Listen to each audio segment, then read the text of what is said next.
Этот якутский бык внезапно убежал в лес, вынудив фермера тайно последовать за ним. Когда он в конце концов узнал, что задумало животное, он разрыдался, не в силах сдержать свои эмоции. Михаил наблюдал, как Бусик, его 9-месячный якутский бычонок, небрежно зашел в сарай в 9 часов вечера, как раз когда он собирался закрывать его на ночь. Михаил уставился на быка, разинув рот и в замешательстве нахмурив брови, не зная, что делать с этой ситуацией. Вряд ли Бусик выходил за пределы амбара. Михаил был простым фермером с простым предсказуемым распорядком дня. Днем он ухаживал за полями и кормил своих животных, а на ночь запирал амбар, чтобы не слышать звуков, издаваемых домашним скотом, прежде чем отправиться спать. Спустя, как ему показалось, 5 минут он очнулся от своего кратковременного оцепенения, намереваясь закрыть дверь и вернуться в свой скромный домик, когда заметил еще одно странное и несколько настораживающее поведение Бусика. Бык пристально, но невидяще смотрел на вход в сарай, где стоял фермер средних лет. Ему казалось, что он смотрит прямо на Михаила, но мужчина точно знал, что это не так. Михаил проследил за его взглядом, ожидая увидеть хищника или, возможно, бездомное животное, но там никого не было. Ругая себя за излишнюю предусмотрительность, он пожал плечами и закрыл двери, все еще думая о странном поведении Бусика. Фермер задавался вопросом, о чем думал его молодой бычонок, уставившись в пространство. Он и не подозревал, что у Бусика был план в мире за пределами амбара, который заставил его разрыдаться, когда он двинулся по извилистому пути открытий. Бусик родился холодным января, утром 2016 года. Как и другие телята на ферме Михаила, Бусик с самого начала был активным и любопытным комочком энергии. Он шатался по сараю на нетвердых ногах, исследуя каждый уголок и трещинку, при этом оказываясь в неудобных позах. Бык также играл со своими собратьями-телятами, бодаясь головами по всей ферме и истекая радостью от удовольствия. Михаил находил его игривые выходки милыми. Это покорило его сердце и заставило его с нетерпением ждать ежедневных встреч. Бусик терся носом о руку Михаила, пытаясь почесать его за ушами. Потом, в другой раз, молодой теленок ходил за ним по ферме, все еще дрожа от не до конца окрепших ног, и у него постоянно текла пена, как будто он вступал в разговор. Михаил приветствовал это внимание теплой улыбкой. Именно такие мелочи заставляли его с радостью и вниманием относиться к кормлению и уходу за теленком. Бусик был его ценным быком и компаньоном, и он верил, что ничто не сможет изменить динамику их отношений. Он и не подозревал, что необычное поведение, которое проявилось у бычка несколько месяцев спустя, сильно изменило его мнение. По мере того, как он рос, у Бусика появилась привычка покидать сарай и отправляться к озеру, чтобы встретиться с матерью и сосать ее. На этом этапе отлучения Михаил все реже и реже видел своего любимого бычонка, и хотя он отказывался это признавать, фермер находил это душераздирающим.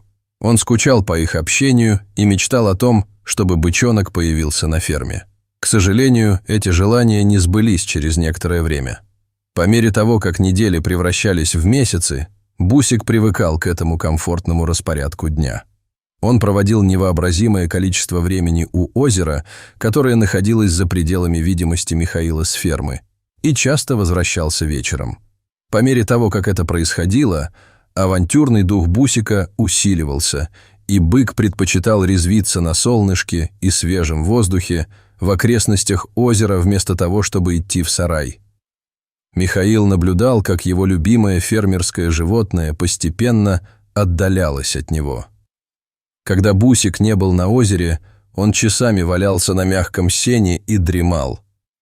Медленно, но верно, Михаил начал смиряться с тем фактом, что его якутский бык, возможно, нашел свое счастливое место на берегу озера в одиночестве и решил позволить ему наслаждаться этими простыми радостями жизни. Однако постепенно, по прошествии нескольких месяцев, ситуация приняла неожиданный оборот. В 7 месяцев Бусик стал реже выходить на озеро.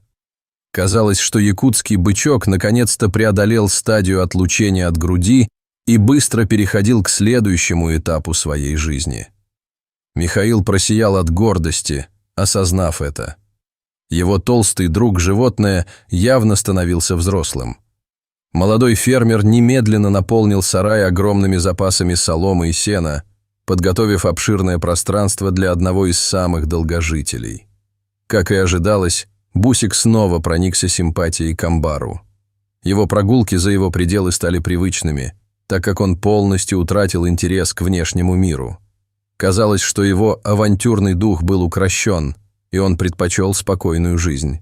Этот новый режим сохранялся некоторое время, пока несколько недель спустя Михаил не заметил внезапную перемену. Когда Бусик был на 9-м месяце, в нем начало происходить что-то странное. Бык расхаживал по сараю, затем останавливался и с тоской смотрел на широко открытую дверь, как будто что-то обдумывая. Михаил наблюдал за этим поведением в течение нескольких дней, и когда оно стало невыносимым, он решил вызвать ветеринара. После этого странное поведение продолжилось. Ситуация даже обострилась до такой степени, что Бусик несколько раз выходил из сарая и возвращался обратно, как будто им управляла какая-то внешняя сила. Бедный фермер быстро позвонил своему доверенному ветеринарному врачу Андрею. Доктор Андрей прибыл незамедлительно, успокоив Михаила. После тщательного обследования врач сообщил, что не обнаружил никаких проблем с физическим или психическим здоровьем Бусика.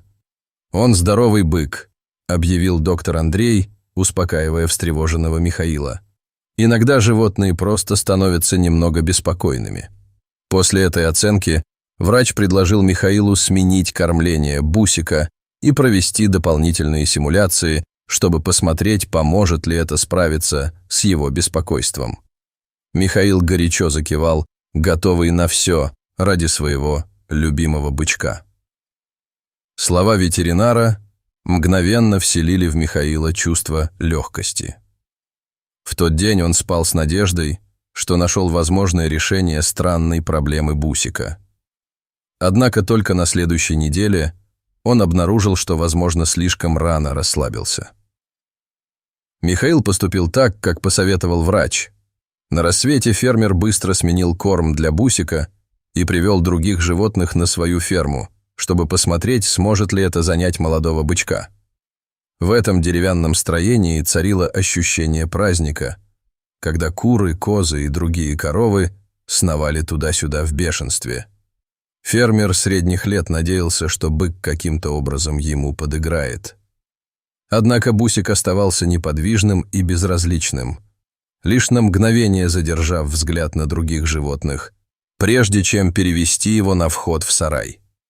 Это продолжалось некоторое время, заставив фермера окончательно потерять веру, но прежде чем он сдался, он увидел луч надежды. Бусик начал обращать больше внимания на бурлящую вокруг него деятельность, пока, наконец, не сдался и не подыграл ему. Михаил тяжело вздохнул с облегчением, довольный тем, что совет доктора все-таки сработал. К сожалению, это кратковременное облегчение вскоре сменилось теми же тревогами, которые мучили его в первую очередь, когда он увидел, как Бусик заходит в сарай тем вечером. При виде своего быка, небрежно входящего в сарай, по телу Михаила пробежали мурашки. Он понятия не имел, когда вышел Бусик, и это усилило его беспокойство. Но, несмотря на охватившее его тревожное чувство, Михаил убедил себя, что бык, вероятно, пошел к озеру, как и раньше. Но когда на следующий день он не смог обнаружить большого быка у озера, замешательство Михаила достигло небывалых высот. Его голова шла кругом, пока он искал на ферме своего якутского бычка. Он обшаривал окрестные поля, вглядываясь в горизонт, в поисках знакомой фигуры Бусика. К сожалению, ничего не смог найти. Казалось, что бык только что полностью исчез с фермы. Единственное место, куда он не заходил, был густой лес к востоку от границ фермы. Никто из его животных не ходил по этой тропинке, так что маловероятно, что Бусик тоже ходил по этой дороге. Паника пронзила его, как электрический разряд, но прежде чем он отправил поисковую группу, бык внезапно появился снова и зашел в сарай, как и раньше. Ошеломленный Михаил молчал, наблюдая за этим странным поступком. Это было то же самое, что и накануне. И странное поведение бедняги по-настоящему поразило и смутило его. Внезапный интерес Бусика к внешнему миру после нескольких месяцев спокойного времяпрепровождения в сарае оставался загадкой. Михаил задавался вопросом, что могло спровоцировать эту перемену, вспоминая о том, что он, возможно, пропустил за последние несколько месяцев. Хотел ли Бусик свободы? Михаил вспомнил слухи о том, что большинство якутских быков жаждут ощутить вкус внешнего мира после того, как пройдут стадию отъема. Не это ли происходило с его любимым Бусиком? Кроме того, куда именно исчезал бык и что могло вывести его на улицу 2 дня подряд? Этот шквал вопросов пронесся у него в голове, когда он посмотрел на своего быка. Михаил решил, что какой бы ни была причина, он докопается до сути проблемы, даже если для этого придется пожертвовать своим расписанием, чтобы отследить привычки Бусика. Михаилу потребовался целый день, чтобы осмыслить все перипетии, которые характеризовали жизнь Бусика в последние несколько месяцев. Сначала он был беспокойным в течение нескольких дней, а затем исчез из поля зрения на 2 дня подряд, прежде чем вернуться к своей обычной жизни в сарае. Хотя это было выше его понимания, Михаил переварил это и принял нынешний образ жизни. Теперь, когда бык, казалось, пришел в норму, он меньше беспокоился и продолжал свою повседневную работу на ферме. Более того, быстро приближалась зима, а это означало, что Бусик вряд ли покинет теплый сарай ради каких-либо приключений на свежем воздухе. По крайней мере, он так думал. Когда Бусику исполнилось 11 месяцев, Михаил начал замечать те же тревожные признаки, что и раньше. Сначала взгляд быка задерживался на входе в сарай, а затем он начинал расхаживать по нему. Михаил предположил, что это как-то связано с холодной погодой. Возможно, сильный мороз начал сказываться на быке. Это было всего лишь предположение, поскольку фермер все еще подозревал, что Бусик исчезнет, как и в прошлый раз. Если бык и научил его чему-то, так это тому, что он всегда должен быть непредвзятым. Ничто из того, что делал Бусик с юных лет, не имело для него смысла. Поэтому он мысленно отметил, что при общении с этим загадочным существом нужно быть готовым к неожиданностям. Как он и предсказывал, однажды зимним днем Бусик совершил шокирующий поступок. Михаил нутром чуял, что его бык ударит утром, прямо перед рассветом. Поскольку он понятия не имел о своем исчезновении до тех пор, пока не вернулся вечером, он решил рискнуть и сделать ставку на раннее утро. Затем, словно заглянув в будущее, Михаил увидел, как огромная фигура Бусика выскальзывает из сарая около 6 утра. Молодой фермер тут же взял свой телефон и зимнюю куртку и, крадучись, последовал за быком, держась на безопасном расстоянии. Пока он пробирался через снежные завалы, тайком следуя за якутским быком, его разум перебирал множество вариантов. Он был в восторге от того, что наконец-то разгадает тайну своего быка. Что бы это ни было, Михаил был полон решимости присутствовать при этом. Однако ничто не могло подготовить его к тому, с чем он столкнулся. Брови Михаила медленно сошлись на переносице в замешательстве, когда он заметил, в каком направлении направился Бусик. Вместо того, чтобы направиться к озеру, Бусик свернул с курса, указав туда, куда он, по крайней мере, ожидал, в лес. Озадаченный, фермер ускорил шаг за быком, беспокоясь и гадая, что же могло заставить его убежать в лес. Подлесок становился все гуще, а земля покрылась толстым слоем снега, по мере того, как Бусик углублялся в густой лес, огибая его границы, пока не приблизился к соседнему городу. Из-за снега было трудно передвигаться по ландшафту, но Михаил продолжал двигаться вперед, движимый только чувством беспокойства и удивления.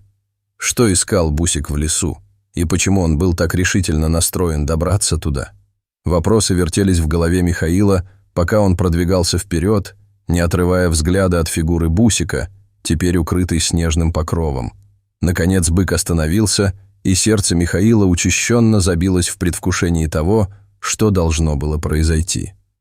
К сожалению, это предвкушение вскоре сменилось разочарованием, поскольку ничего не произошло. Бусик просто стоял неподвижно, его тело не беспокоил безжалостный холод, что резко контрастировало с дрожащим состоянием Михаила. Фермер ждал, что что-нибудь произойдет. И все же, в 100-й раз за этот день, поведение Бусика шокировало его. Понаблюдав, как ему показалось, с полчаса, Михаил решил, что с него хватит, и уже собирался выйти из своего укрытия, когда внезапное движение остановило его на месте. Бусик, наконец, сдвинулся со своего неподвижного положения, но плавным движением, которое казалось почти человеческим, сел на холодную землю, укрытую кучами снега. Михаил уставился на быка, разинув рот, так как был ошеломлен, потеряв дар речи от этого зрелища. Затем, спустя несколько мгновений, осознание обрушилось на него, как тонна кирпичей. Бусик был якутским быком, существом, известным своей стойкостью к холоду. Следовательно, для быка было естественно предпочитать природу. Однако, хотя это новое осознание потрясло его, больше всего его поразили большие вопросительные знаки, окружающие весь инцидент. Почему из всех мест его бык выбрал лес? И еще, почему он сидел там, на открытом месте, подвергаясь опасностям, подстерегающим его в дикой природе? Эти загадочные мысли поразили его с невероятной силой, и прежде чем Михаил осознал это, он разрыдался. Бусик вздрогнул от его внезапной вспышки гнева, наконец-то осознав присутствие Михаила у себя за спиной. Но он оставался невозмутимым, просто смотрел на окружающее пространство, не обращая внимания ни на что в мире. Михаил, с другой стороны, не обладал таким самообладанием. Фермер подошел к своему быку, его голос дрожал из-за суровой погоды и переполнявших его эмоций. «Что происходит?» – спросил он, лаская Бусика. Его тело сотрясало дрожь, тяжесть ситуации давила на него, как камень. Все, о чем он мог думать, это о том, как сильно страдал его бык все это время. Михаил считал, что Бусик страдал от серьезного психического расстройства.